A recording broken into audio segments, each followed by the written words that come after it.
Hello friends, நம்ம சேனலை first டைமாக நீங்கள் பார்க்குறீங்க அப்படின்னா சப்ஸ்கிரைப் பண்ணிட்டு பாருங்கள். இது செம்பருத்தி பூ தான் நான் காலையில் டீக்கு பதிலாக போட்டுக்கிட்டோங்க.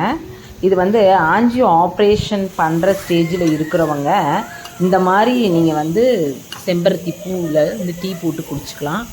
டெய்லியும் வந்து மாதுளம்பழம் ஜூஸும் குடிச்சிக்கிட்டோம் அப்படின்னாக்கா ஆஞ்சியோ ஆப்ரேஷன் பண்ணணும்னு நமக்கு வந்து அவசியம் இல்லைங்க.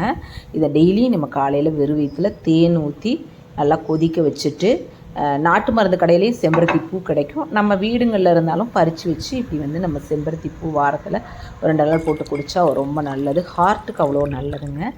காலையில் பார்த்திங்கன்னா ஒரு டிஃபன் ஒன்று செஞ்சுக்கலாம். அது வந்து பார்த்திங்கனாக்கா ரொம்ப சூப்பர் டேஸ்டியான ஒரு கிரேவிங்க. காலிஃப்ளவர் கிரேவி செம்ம டேஸ்டியாக இருக்கும் இந்த கிரேவி.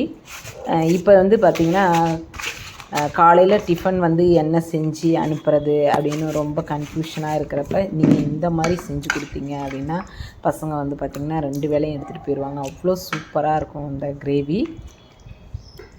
காலிஃப்ளவரை ஒரு பூவை நல்லா க்ளீன் பண்ணி எடுத்து வச்சுட்டு நம்ம சுடுதண்ணி போட்டு அதுலேயே வந்து பார்த்திங்கன்னா உப்பெல்லாம் போட்டு நம்ம அதை கொதிக்க வச்சு அள்ளி நல்லா உணர்த்தி எடுத்து வச்சுக்கலாங்க. அதுக்கப்புறம் ஆயிலில் கொஞ்சமாக ஃப்ரை பண்ணி எடுத்து ரெடி பண்ணி வச்சுக்கலாம்.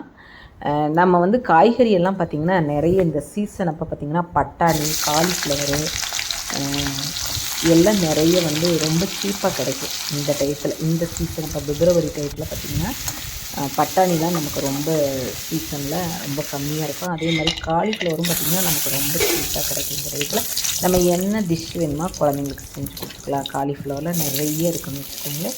கடாயில் எண்ணெய் ஊற்றி முந்திரி பருப்பு கொஞ்சமாக போட்டுட்டு வெங்காயம், பச்சை மிளகாய், இஞ்சி, பூண்டு, தக்காளி எல்லாம் போட்டு நல்லா வணக்கிட்டு இதுலேயே மல்லித்தூள், chicken masala, red chilli masala எல்லாம் போட்டுட்டு நல்லா வணக்கி ஆற வச்சுட்டு எண்ணெய் ஊற்றி பிரியாணி மசாலா போட்டுட்டு இதை வந்து நம்ம வந்து கிரேவியை நம்ம ஊற்றிட்டு அதுக்கப்புறம் பார்த்திங்கனாக்கா இந்த மாதிரி நல்லா திக்னஸ்லேயும் நம்ம பரட்டி உப்பெல்லாம் போட்டுட்டு நம்ம ஒரு சப்பாத்தியில் வந்து நல்லா திக்னஸ் கிரேவி மாதிரி ரோல் மாதிரி செஞ்சு கொடுக்கலாம்.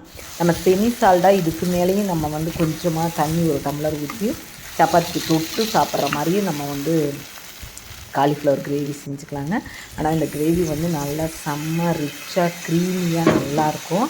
இது ஃபினிஷிங் அப்போ பார்த்திங்கன்னா நல்லா மல்லித்தலை கொஞ்சமாக கட் பண்ணி போட்டுட்டு சூப்பர் டேஸ்டியாக இருக்குங்க. காலையில் டிஃபனுக்கு நான் இது தாங்க குழந்தைங்களுக்கு செஞ்சு கொடுத்தேன்.